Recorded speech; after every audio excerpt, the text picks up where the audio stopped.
Hola y bienvenidos. Hoy nos vamos a sumergir en la historia de un coche que es, bueno, un auténtico ícono. El Mercury Monterrey de 1950. ¿Eso es? Tenemos aquí delante una recopilación bastante completa, ¿eh? Datos históricos, especificaciones y un montón de anécdotas culturales sobre este modelo. Exacto. Y es que es un coche que nace en un momento muy particular. La posguerra en Estados Unidos. Claro. Había como un optimismo general, ¿sabes? Los diseños de coches estaban cambiando muchísimo y el coche ya era el símbolo de estatus, de libertad. Y hoy queremos entender por qué este coche fue, bueno, mucho más que metal y cromo. Totalmente. Fue un símbolo de su tiempo, estrella de cine casi por sorpresa, y fíjate, un lienzo perfecto para la personalización. Vamos a meternos a fondo con él. Y es que el Mercury supo captar ese espíritu, ¿no? El de cambio, de aspiración, de modernidad que se respiraba. Muy bien, pues empecemos por el principio, el origen.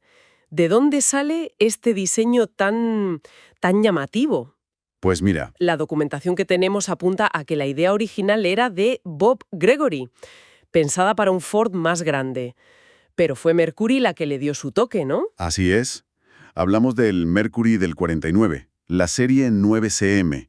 Se presentó el 29 de abril de 1948. ¿Ya? Fue el primer diseño totalmente nuevo de Mercury después de la guerra. Marcó un antes y un después para la marca. Una ruptura visual clarísima. Y vaya si lo hizo. Consiguió quitarse esa etiqueta de ser solo un Ford un poco más lujoso. Exacto. Este Mercury tenía carácter propio. De hecho, las notas dicen que compartía plataforma con Lincoln, no con Ford. Justo. Con Lincoln. La división de lujo. Eso ya lo ponía en otro nivel. Claro. Y el estilo visual era potentísimo. Muy de la época. Se le llama el estilo bañera invertida o pontón. Ajá. Líneas muy bajas, redondeadas, fluidas. Daba una sensación aerodinámica, muy moderna. Rompía con lo de antes de la guerra, que era más cuadrado. Sí, se nota mucho. Y luego, claro, el cromo. Muchísimo cromo. La parrilla delantera era enorme, brillante. Sí, muy llamativa. Las molduras, los parachoques. Era la moda total de finales de los 40. Reflejaba ese optimismo, ¿sabes? Esa nueva prosperidad. Querían mostrar abundancia, avance. Y parece que la fórmula funcionó, ¿eh? Los datos son espectaculares. Sí, sí. Triplicó la producción de Mercury. Más de 300.000 unidades, una barbaridad. Una pasada. Y eso colocó a Mercury en otro lugar en el mercado. Absolutamente. Se puso como el sexto fabricante de EU, consolidó su posición. Y lo bueno fue que encontraron un nicho perfecto. ¿Ah, sí? Sí, porque tenía una pinta muy parecida al Lincoln, hoy lujoso, pero el precio era mucho más bajo. Entre, unos 1.980 y 2.700 dólares de la época. O sea, que mucha más gente podía aspirar a tenerlo. Exacto. Imagen de lujo, pero más asequible. Y a eso le sumas un motor V8 de serie, Ah, claro, el V8. que era un argumento de peso. La combinación era ganadora. Pintaza, potencia V8, que en Eneu tira mucho, y un precio competitivo. Supieron leer muy bien a esa clase media que estaba subiendo. Vale, o sea, el 49 fue la base del éxito. Pero vamos al nuestro, al de 1950. ¿Qué trajo de nuevo? Pues Según esto, los cambios por fuera fueron sutiles, ¿no? Retoques. sí, detallitos. Las letras Mercury en el capó, por ejemplo, pasaron al emblema de la parrilla. Y los intermitentes delanteros un poco más grandes. Cosas así. Sí, pequeños ajustes para mantenerlo al día. Donde sí hubo más cambio fue dentro. El salpicadero se rediseñó entero para el 50. Ah, mira. Una apariencia más moderna, dicen que más lujosa. Pero lo más interesante, yo creo, fue la llegada de opciones de confort que hoy son normales. Pero entonces, Justo. Iba a eso. Elevalunas eléctricos, asientos eléctricos, incluso aire acondicionado. El Mercotherm lo llamaban. eso es. Tecnología punta para la época. Marcaba una diferencia clara.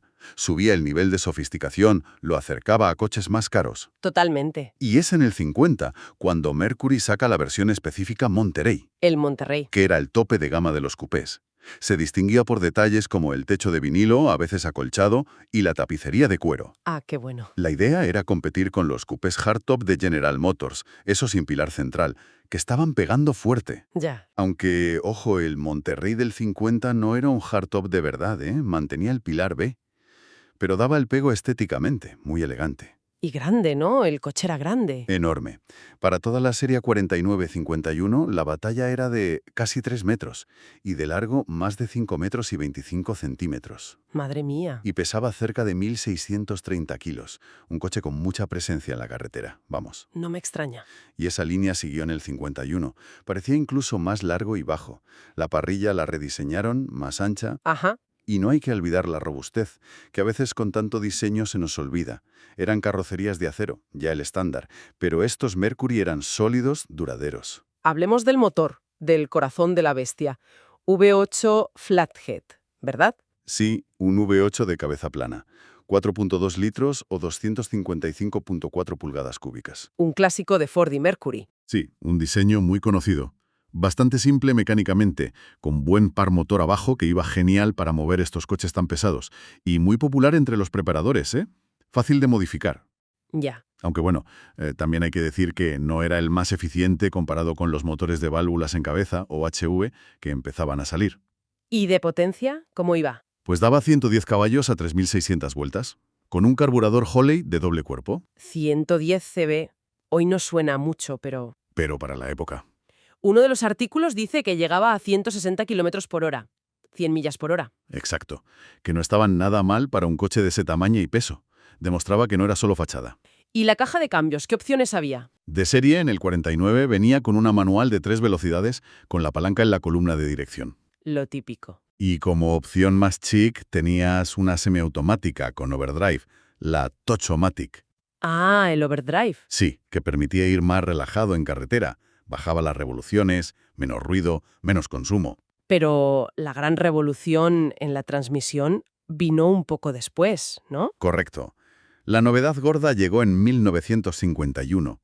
La caja automática Mercomatic. De 3 velocidades. Totalmente automática. Sí. Desarrollada entre Ford y Borg-Warner. Un salto en comodidad tremendo. Y fue un exitazo, ¿eh? Sí. La documentación dice que casi 1 de cada 3 Mercury vendidos en el 51 ya llevaban la Mercomatic. Wow. Refleja cómo la gente buscaba ya más comodidad, sobre todo con el tráfico que empezaba a ver en las ciudades. ¿Y el chasis? ¿Estaba a la altura? Era un chasis nuevo para esta generación. Bastante moderno para entonces. Delante llevaba suspensión independiente, contrapecios y muelles. Mejor que los ejes rígidos. Mucho mejor. Más confort en baches, mejor dirección, detrás llevaba eje rígido, lo normal, pero bien sujeto con ballestas longitudinales. Buscaba el equilibrio entre confort, que era lo principal en América, y un control decente. Bien, entonces. Diseño rompedor, lujo creciente, V8, tecnología como la caja automática. Pero aquí la historia del Mercury se pone todavía más interesante, ¿no? Entra en la cultura popular. Totalmente. Si ya era llamativo en la calle, el cine lo convirtió en otra cosa. Un símbolo cultural de los 50s y de después. Sí, su impacto cultural es innegable y dura hasta hoy. El primer bombazo fue Rebelde sin causa, claro. 1955. James Dean. ¿Quién no recuerda a James Dean con ese Mercury Coupé del 49 un poco tuneado? Imposible olvidarlo. Esa imagen fue potentísima. El coche, ya con unos años, con ese aire custom, como que reforzaba esa rebeldía del personaje de Dean, ¿sabes? Sí, sí. Lo unió para siempre a la juventud, a esa rebeldía cool, a un carisma que no pasa de moda. Y si Rebelde sin causa lo puso en el mapa juvenil...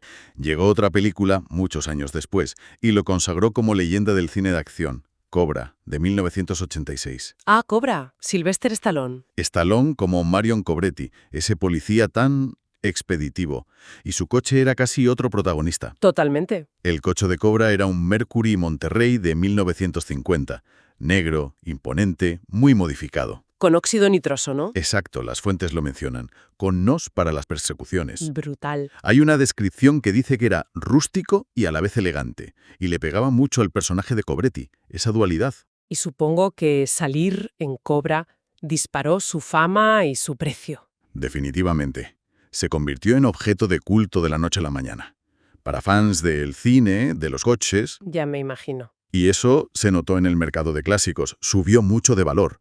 Un ejemplar bien conservado, y sobre todo si está personalizado como el de la peli, puede rondar los $100.000 hoy. Casi nada. El poder del cine. Es un ejemplo clarísimo de cómo una película puede mitificar un objeto. Fascinante. Pero el Mercury no solo fue estrella de cine, también fue el rey de otro fenómeno, el costume car. Sin duda alguna. Los Mercurys del 49 al 51 fueron los favoritos, pero absolutos, de los customizers, De los que personalizaban coches. sobre todo en la costa oeste. La documentación lo deja clarísimo. Esas formas redondeadas, macizas, eran una base perfecta para transformar. Hay una cita muy buena de David Mann de roadsters.com. A ver, Dice, más que ningún otro modelo, el Mercury 49 captura la esencia de la cultura del custom car. Es un auto que hace soñar. qué buena, lo clava. Captura esa mística perfectamente. Y hubo pioneros que lo llevaron al nivel de arte, ¿no? Los hermanos Barris. George y Sam Barris, nombres míticos, fueron de los primeros en ver el potencial de estos Mercury para crear algo único. ¿Tenemos algún ejemplo de cómo los transformaban? Sí. Se detalla el trabajo de Sam Barris en su propio coupé del 49, un coche que marcó escuela. ¿Qué le hizo? Pues de todo. Le cortó los pilares para bajar el techo, chopped, ¿qué se dice? Ah, el techo rebajado. Exacto.